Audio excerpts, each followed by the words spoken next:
Atmanirbhar Sankalp Bharat Abhiyan campaign program se Manipur dasu pakshana state level ngasi launch tawkre aduga district level si haying muthang chatharani aduga constituency level mandal level si muthang within this September masida ikoi loishinnaba pandamama thammi masi honorable Prime Minister Sri Narendra Modi ji ki vision abdi hek mana government pairakpatagi 2014 masidagi mahakna make in India da phangriba akoi gi pothok akoi gi khutchem akoi da leiriba lon akoi gi chatnabi akoi gi culture mayam se akoi vocal for local mayam se khangan batabani kachin goya da ima mayam na sariba sari aduga magi phanek magi phion aduga magi culture magi handloom mayam se kanana popularize begini masi aikoina mayam da masi khangal le araga masi popularize we han batabani aduga aikoi si aikoina putoiba pothok mayam se chana ba warasu aikoi da leiriba phi aikoi da leiriba aikoi gi artifact aikoi da leiriba carpentry gi aduga aikoi da semriba nongmai warasu nuclear warasu aduga aeroplane warasu train warasu India gi waina aikoi si self wiraga si make in India si popularize we gidobani self sufficient we gidobani aduga aikoi gi mi mayam se lairaba mayam se so aikoi lomi singda moina tawriba mayam se aikoi kokatna na bahotna gadobani habsi mahaki vision ni masi 11 years completed ni ngasi aduna handaki tindal gi mapok numit sidadi masi aikoi phajana chang naina makhal mathen gi campaign waina aikoi chathagani moina aikoi da pirai masi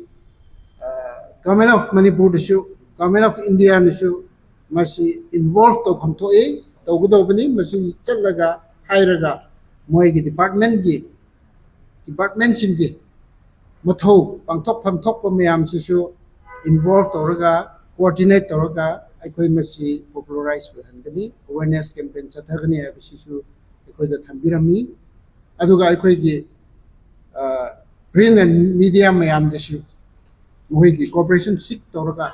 masi Manipur da aikoi gi imalai pakta aikoi gi khungang da phangriba mayam si aikoi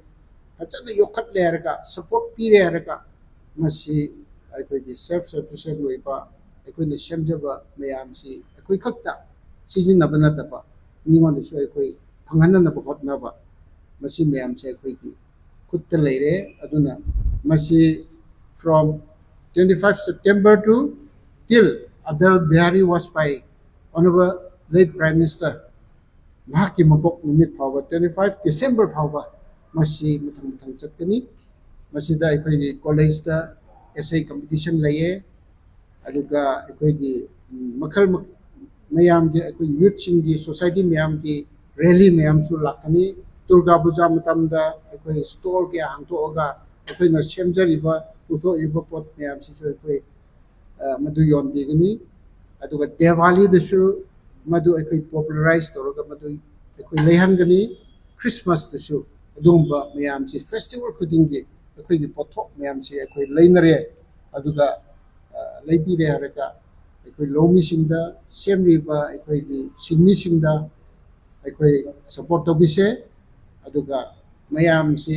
aikoi puthok iba mayam si aikoi support tobire haraga aikoi economically aikoi sound way ba lam ma wina ba haibase aikoi gi pandamni aduga aikoi gi eminent person sing aikoi gi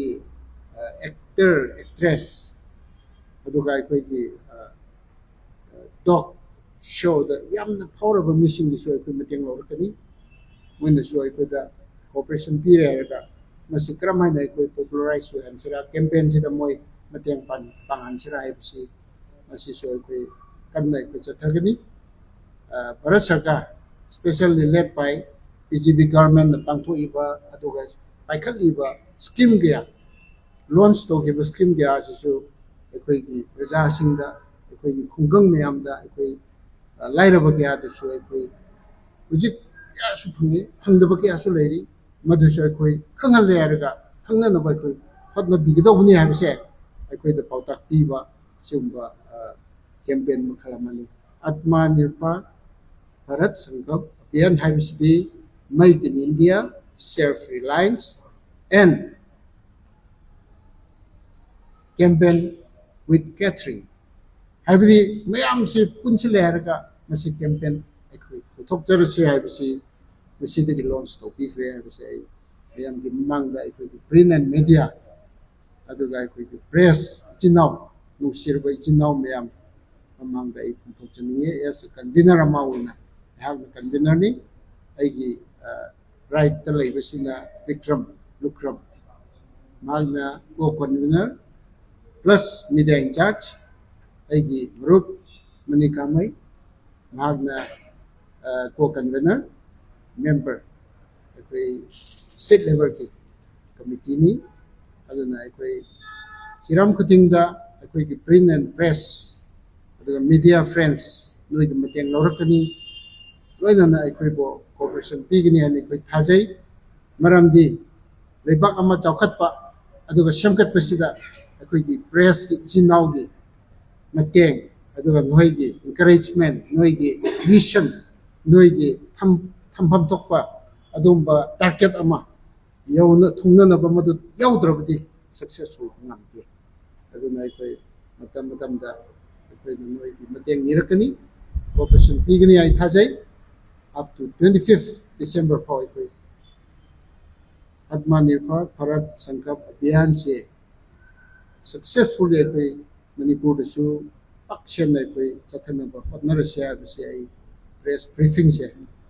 नाक्तु वर्सु लोइबो आइना कौरगा माइना थमजनिए